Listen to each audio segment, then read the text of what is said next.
Hi friends, welcome back to Gowri's kitchen. ఇప్పుడైతే మనం crispy fried chicken leg పీస్ని తయారు చేసుకోవడానికి నేను ఇక్కడ 4 లెగ్ పీస్ని అయితే తీసుకుని ఆల్రెడీ నేను ముందే నానబెట్టేసి పక్కన పెట్టుకున్నానండి.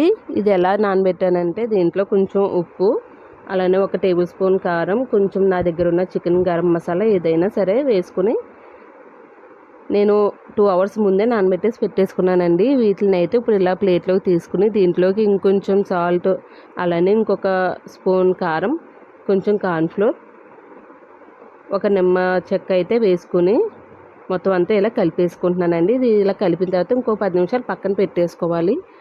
ఇప్పుడు మనం ఏదైతే గిన్నెలో ఫ్రై చేద్దాం అనుకుంటున్నామో చికెన్ని, ఆ గిన్నె అయితే ముందు స్టవ్ పై పెట్టేసుకుని గిన్నె హీట్ అయిన తర్వాత ఆయిల్ వేసుకోవాలండి. అలాగా గిన్నె వేడైన తర్వాత ఆయిల్ వేసుకోవడం వల్ల మనకి చికెన్ వేసుకున్నప్పుడు గిన్నెకి అంటుకోకుండా లూజ్గా అయితే వచ్చేస్తుంది. నేను గిన్నె కొంచెం వేడైన తర్వాత ఫ్రైకి సరిపడా ఆయిల్ అయితే వేసుకుని ఇలా 3 చికెన్ పీసులని నేను వేసుకుని మొత్తం అయితే ఫ్రై చేసుకుంటున్నాను. ఈలోపు నా ఛానల్ కొత్తగా చూస్తున్న వాళ్ళు ప్లీజ్ సబ్స్క్రైబ్ చేయండి. నా ఛానల్ని సబ్స్క్రైబ్ చేసిన తర్వాత బెల్ ఐకాన్ కూడా క్లిక్ చేయండి. నేను ఏదైనా వీడియో పెట్టిన వెంటనే మీరు మిస్ అవ్వకుండా నా వీడియోస్ని త్వరగా చూడగలుగుతారు. చూస్తున్నారు కదా, మీడియం ఫ్లేమ్లో అయితే పెట్టుకుని నేను మొత్తం ఫ్రై చేసుకుంటున్నానండి. హై ఫ్లేమ్లో పెట్టుకోవడం వల్ల మనకి చికెన్ పైన ఉడికిపోతుంది, లోపల అయితే ఉడకకుండా పచ్చిగా అయితే ఉండిపోతుంది. చూస్తున్నారు కదా ఎంత రెడ్డిష్గా అలానే క్రిస్పీగా అయితే వస్తుంది మొత్తం చికెన్ అంటే మనకి. అలానే నా ఛానల్ ఆల్రెడీ సబ్స్క్రైబ్ చేసిన వాళ్ళు ప్లీజ్ నా ప్రతి వీడియోని లైక్ చేసి చూడండి. అలానే మీ ఫ్యామిలీ మెంబర్స్, ఫ్రెండ్స్కి షేర్ చేసి సబ్స్క్రైబ్ చేయిస్తారని కోరుకుంటున్నాను. నా ఛానల్ ఇంకొంచెం గ్రోత్ అయితే వస్తుందని అనుకుంటున్నాను.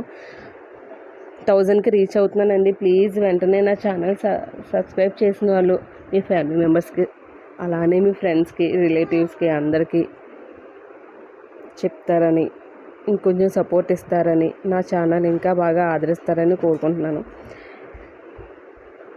అంతేనండి. ఇక్కడ లెగ్ పీసెస్ అయితే మనకి బాగా డీప్ ఫ్రై అయితే అయిపోయినాయి, చాలా ఈజీగా కుక్ అయిపోయినాయండి.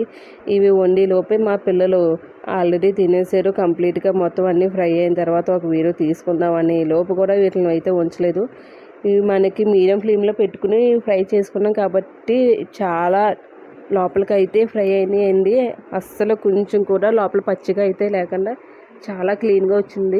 మనకి చికెన్ ఎప్పుడైనా ఫ్రై ఎప్పుడు ఒక 3 అవర్స్ ఎక్కువసేపు నానబెట్టుకుంటే కనుక మనకి బాగా కుక్ అవుతుందండి. అంతేనండి, ఇంతే వీడియో.